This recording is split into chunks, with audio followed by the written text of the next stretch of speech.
Hey, salut les amis de la passion ludique. Je suis très heureux de vous accueillir aujourd'hui, mais vraiment, spécialement heureux, pour vous présenter Kaori. Alors, qu'est-ce que c'est Kaori? Écoutez, pour moi, c'est un coup de cœur éditorial. Pourquoi? C'est rare les jeux où le design, le graphisme, la conception des pièces, l'idée du jeu se font totalement dans le gameplay, dans ce qu'on va faire, dans les actions qu'on va faire. Et ce jeu-là est particulièrement intelligent de ce point de vue-là. Moi, je trouve ça absolument génial. C'est rare de voir ça. Qu'est-ce que c'est Kaori? Kaori, c'est déjà un arbre de Nouvelle-Zélande.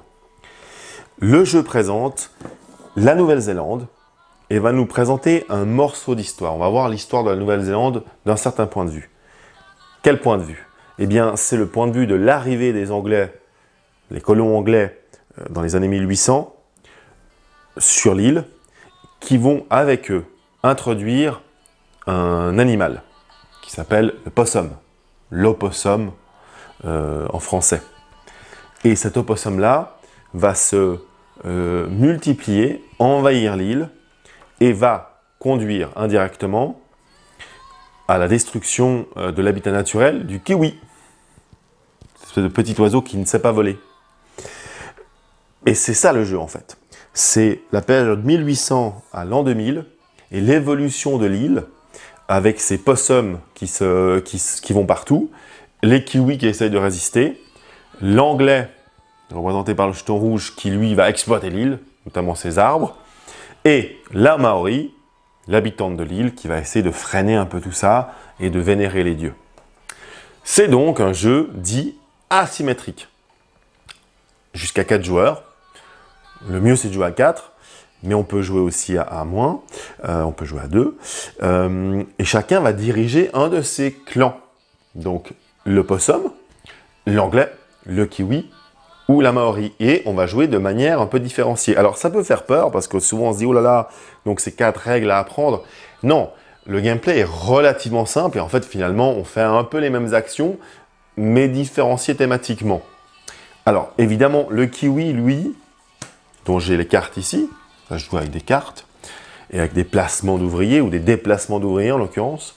Le kiwi, lui, il est un peu en défense, il va essayer de survivre le plus longtemps possible et dans une population la plus large possible. Donc le kiwi va essayer de créer des événements pour ralentir les autres.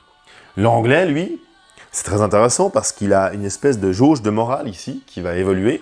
L'anglais, lui, il va d'abord essayer d'exploiter l'île, donc surtout couper des arbres, ramasser du bois. Et puis plus tard, quand il se dira dans les années 1950 que bon, il a un peu abusé, il va changer de rôle. Il va essayer plutôt de préserver les kiwis et de chasser les possums.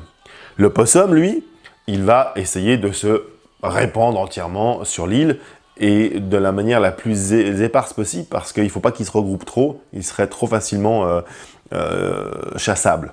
Et puis la Maori, elle va essayer de maintenir une espèce d'équilibre et mettre des temples pour marquer des points. Donc on marque des points comme ça. Et on joue avec des cartes. Et ce qui est très intéressant, je vous dis un mot rapide sur le gameplay, c'est qu'à chaque tour de jeu, on a 3 cartes en main, une qu'on n'utilisera pas, une qu'on utilisera pour sa valeur là-haut, d'initiative qui joue en premier, et l'autre qu'on utilisera pour l'action. Et c'est aussi simple que ça. On joue tous en même temps, paf, on regarde l'initiative, celui qui a la petite initiative joue en premier, il fait son action, tout le monde fait son action, on refait un tour, ainsi de suite, et puis il y a 5 âges en tout, dans chaque âge on fait 4 tours, 20 tours en tout. Voilà, le jeu est assez simple finalement dans ses mécaniques, c'est un jeu, c'est une espèce de risque un peu plus complexe, un peu plus intelligent. Mais surtout, je le répète, ce gameplay qui est relativement facile finalement, il faut quand même bien réfléchir à ce qui se passe, parce qu'il faut voir ce que les autres font et réfléchir un ou deux coups à l'avance. Mais gameplay, finalement assez accessible, se marie tellement bien avec l'édition, avec chacun des personnages qui a sa propre histoire, sa propre pancarte. Vous avez pour chaque personnage une petite fiche qui vous explique un peu la philosophie de jeu et qui vous explique les quelques cartes. Vous voyez, il n'y en a pas beaucoup à connaître pour pouvoir jouer ce personnage.